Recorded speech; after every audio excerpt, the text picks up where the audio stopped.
Empire's star child of the Kinetic Engineering Consortium, no company is truly without fault, especially one with so many hands in nefarious deeds.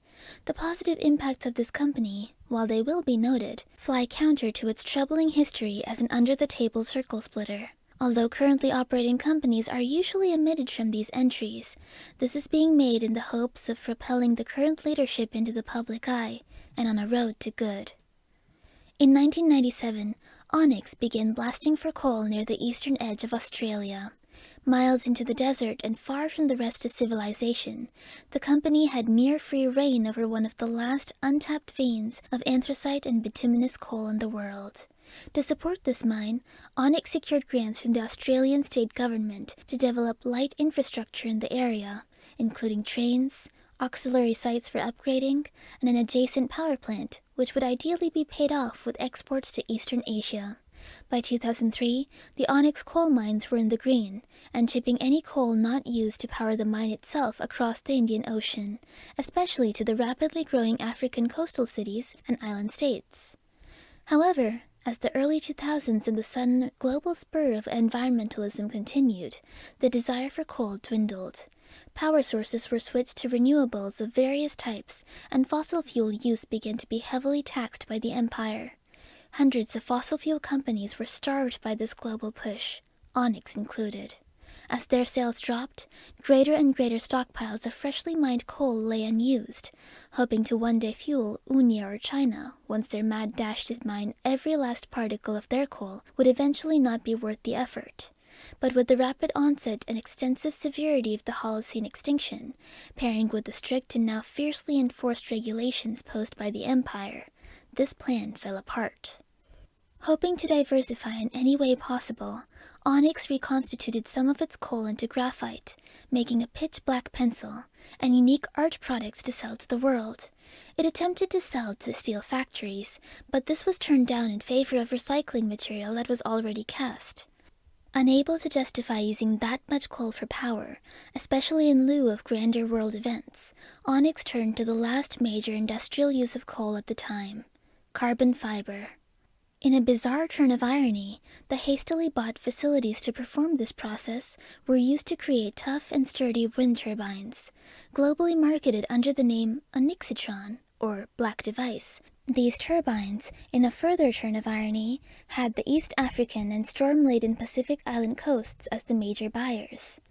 Regaining their footing and realizing the potential of their burgeoning industry, Onyx began producing large carbon fiber tools and devices wherever they could stick their tendrils. New cars were produced with carbon fiber, helmets, toys, bikes, and more, utterly replacing most applications of formerly mainstay materials like aluminium and even lesser qualities of steel. This ubiquity and diversity piqued the Empire's interest in the mid-2030s, when the Empire started looking for megacorporations to pair with, to create humanity's very first space elevator in the heart of the Imperial capital in London. Out of a very small number of carbon works companies, Onyx was chosen to build the bulk of the mega-project structure, working with Magnetron, a small company known for magnetic clamps used on rocket-based spacecraft, for the elevator. With nearly all its stores bought by the Empire for the project, and 8 years of work, the heart of London and space elevator atop it made its first ascension in the triumphant June 2142. Plastered on the side was Onyx's international title, cementing them in the Empire's history as the star child, Onyxitron. Fresh off the high of this win, but running out of coal deposits to mine, Onyxitron set up a venture off the English coast: carbon synthesis. By the 3rd anniversary of the space elevator's opening, this venture was revealed to the world, a center that could desalinate the ocean and create both oxygen and hydrogen, allowing for fusion into pure carbon. Using the hydrogen fusion fuel, purification and electrolysis of the ocean could be performed en masse, leaving more than enough energy for the fission of oxygen atoms into carbon. For a time, Onyxitron was fine letting other entities use the water as they pleased, directly manufacturing carbon by the atom on the sidelines into much stronger and lighter carbon nanotubes. It was only when this facility was cemented into Imperial culture that disaster struck Onyxitron once again.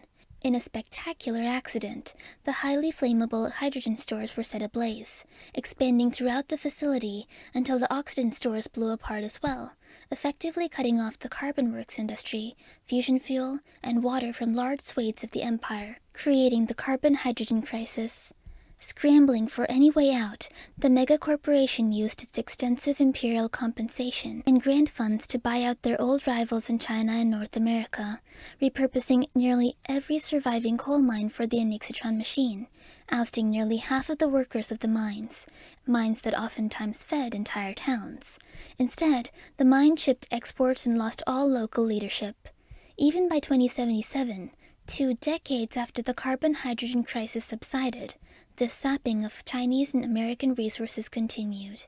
Because of this, when the 77 proposal for reprivatization of desalination and carbon-making fusion power facilities similar to Onyxitron's original, China, Canada, and UNIA's vetoes were the slim clippings preventing Onyxitron, or any company, from taking its former glory. This shift sent Onyxitron on the path it settled into for much of the 22nd century. Seeing no purpose as an ubiquitous company anymore, Onyxitron shifted its carbon works for lightweight military and peacekeeping technologies. From then till now, this foray has been the majority focus of the company. The question arises, then, what about the consortium? The Kinetic Engineering Consortium began as an idea to outsource development of certain components of vehicle-like drones for military use. However, with the arrival of Shushika and first contact with the alien species, Robotech approached Onyxitron to create a group of companies to exploit their magnetic technology for robotics and synthworks. All throughout the first half of the century, Onyxitron provided weapons, armor, drones, and droids to state militaries and Imperial stockpiles. These devices were so top of the line that the Imperial military directly bought from Onyxitron instead of relying on state donations. Though sometimes faulting, Onyxitron held its head high and stable. That was, until the early months of 2152. In mid-February, an infiltrator bypassed an Onyxitron alienator walker tank garage, reprogramming and stealing the light tanks and leading them on a rampage in the nearby towns. The statement the terrorist gave was of cryptic, circle-splitting motto, later revealed by Onyxitron themselves as an internal workers' mantra. Amidst other factors, this embarrassing and tragic accident set the consortium on the path it would take leading up to the Red Winter War. In fact, the shambles of the Onyxitron company had the saving grace of being kicked from the consortium for not co-signing any of the later attempts to resecure power. Atoning for their sins, Onyxitron has exited out of the military-industrial sector, losing their spot to companies like Obsidian Dawn and nationalized state militaries exported to the greater empire like the Pan-African Coalition's Warspear and Indian Milk Jade Infantry Corps. Instead, Onyxitron operates as half of the Clean Sortium, a private partnership helping the Empire clean up the lasting damage of the Red Winter War, and as their former role as a consumer carbon works company under the child name Blackstron, in an attempt to distance themselves from the Onyxitron name. Though mellow now, the producers of this series have hope that looking into their, at times, dark and troubled past will propel Onyxitron to a positive and ideally harmonious relationship with the Empire and its people.